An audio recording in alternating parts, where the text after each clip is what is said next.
ধন্যবাদ। আমরা আজকে বেবিল্যান্ড কিন্ডারগার্টেনে এসেছি।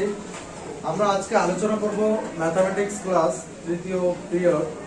তো পরস্পর মৌলিক সংখ্যা নির্ণয়, কিভাবে পরস্পর কোপ্রাইম নম্বর পরস্পর যে মৌলিক সংখ্যা কি করে নির্ণয় করতে হয় সে সম্পর্কে আমরা আজকে জানবো। আমরা 8 এবং 12 প্রথম যেটা কাজ করতে হবে পরস্পর মৌলিক।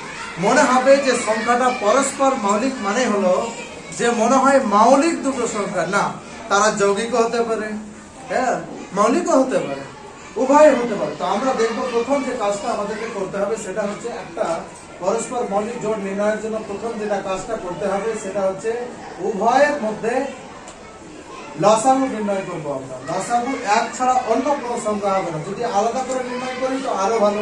আমরা 8 গুণনীয়ক হিসাবে নির্ণয় করবো, ফ্যাক্টর করে নির্ণয় করবো 2, যেহেতু জোড় সংখ্যা 4 2 8, 2 2 2 4, 2 1 2। এবার একই রকম ভাবে আমরা 12 নির্ণয় করবো, যে 12 2 যেহেতু জোড় আছে 2, তাহলে 6 দিয়ে 12, 2 দিয়ে আবার যাবে 2 হচ্ছে 3 2 6, আবার 1 দিয়ে 3 1 3। এবার আমরা যেটা লিখবো সেটা হচ্ছে যে 8 এর গুণনীয়ক। তো 8 এর গুণনীয়ক কি? 8 এর গুণনীয়ক যেগুলো হলো যে 8 এর গুণনীয়ক 1 2, তারপরে বলো, তারপরে কি হবে? 4 হবে ও 6 8।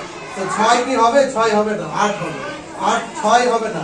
এবার আমরা 12 নির্ণয় করব, যে 12 এর গুণনীয়কগুলি হলো 12 কি কি বলো তো? 1, তারপর 2 3 4 কি আছে? 2 2 4 4 আর 6 রয়েছে দেখো।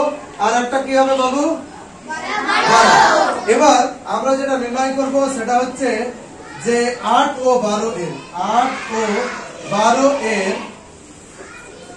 ও 12 এর সাধারণ গুণনীয়ক। 8 ও 12 এর সাধারণ গুণনীয়ক কি? 8 ও 12 এর সাধারণ যে গুণনীয়কটা নির্ণয় করব। এবার আমরা যেটা করব যে সেটা হচ্ছে 8 ও 12 এর এবার সাধারণ গুণনীয়ক। সাধারণ মানে হচ্ছে উভয়ের মধ্যে যেগুলো মিল রয়েছে। তোমরা দেখো তো উভয়ের মধ্যে কি কি মিল রয়েছে বাবু? আমি গোল দাগ দিলাম 1, তাহলে 1 আর কি রয়েছে? 2 রয়েছে, আর 4। তো 4 রয়েছে। তাহলে যদি 1 ছাড়া আমরা যখন কোপ্রাইম নম্বর নির্ণয় করব তখন হচ্ছে যে দুটো সংখ্যাকে আমাদেরকে ফ্যাক্টরে বা গুণনীয়কে ভেঙে নিতে হবে। ভাঙার পরে তাদের যদি সাধারণ মানে মিল 1 ছাড়া অন্য কোনো সংখ্যা হয়, 1 ছাড়া অন্য সংখ্যা হয়, তাহলে কিন্তু তারা কোপ্রাইম বা পরস্পর মৌলিক নয়। তাহলে এই দুটো কি পরস্পর মৌলিক? তাহলে লিখতে হবে 8 ও 12 পরস্পর মৌলিক নয়। কে কে বুঝতে পারছো? পরস্পর মৌলিক নয়, কারণ আমাদেরকে আমি দুটো উদাহরণ দিয়েছি 8 এবং 12। এটা একটা বলবে পরীক্ষায় যখন আসে বা এগুলো নির্ণয় করতে হয় তখন কোপ্রাইম বা পরস্পর মৌলিক আছে কিনা দুটো নম্বর দেওয়া থাকে। কি কি? দুটো সংখ্যা দুটাকে ভাঙবো, ভেঙে এবার তাদের মধ্যে গুণনীয়ক, সাধারণ গুণনীয়ক 1 ছাড়া যদি অন্যগুলো থাকে তাহলে এরা পরস্পর মৌলিক সংখ্যা নয়। কে কে বুঝতে পারলো না? দেখান, বুঝতে পেরেছো? তুমি আব্দুল আজিজ বুঝতে পেরেছো? ধন্যবাদ। এবার আমরা চতুর্থ শ্রেণীর আর একটা বিষয় নিয়ে আলোচনা করব, সেটা হচ্ছে পরস্পর মৌলিক সংখ্যা। এবার দ্বিতীয় আর একটা উদাহরণ, প্রথমটা করলাম 8 12, পরেরটা হচ্ছে 35 আর 49। প্রথমে যেটা আমরা কাজটা করবো সেটা হচ্ছে 35 এর ফ্যাক্টর গুলো গুণনীয়ক গুলো বাদ করে নিব। এবার 35 হচ্ছে 5 দিন, হ্যাঁ 5 দিয়ে যাবে, শেষে 5 থাকলে 5 দিয়ে যাবে, 5 7 35, 7 1 7। এবার এটাও যেন 49 রয়েছে, 7 দিয়ে যাবে, 7 7 49, 7 1 7। এবার 35 এর গুণনীয়ক গুলি আমি লিখবো 1 5 7 ও 35, তাই না? ও 35। আর পরেরটা দেখো তো বাবু, পরেরটা 1 49 এর 1 7 49। একটা গুণনীয়ককে পাশাপাশি দুবার আমরা লিখতে পাবো না। এবার ও 35 লিখলে হবে, বা কমা দিয়ে 35 করলে হবে। এবার হচ্ছে 35 ও 49 এর সাধারণ গুণনীয়ক। সাধারণ গুণনীয়ক মানে দেখবো যে আর কি কি মিল আছে। সাধারণ গুণনীয়ক মানে মিল, দেখো তো 1 মিল আছে, আর কি মিল আছে মানে 7 মিল আছে, তো দেখতে পাচ্ছ 7 মিল আছে। এবার 1 ও 7 মিল রয়েছে।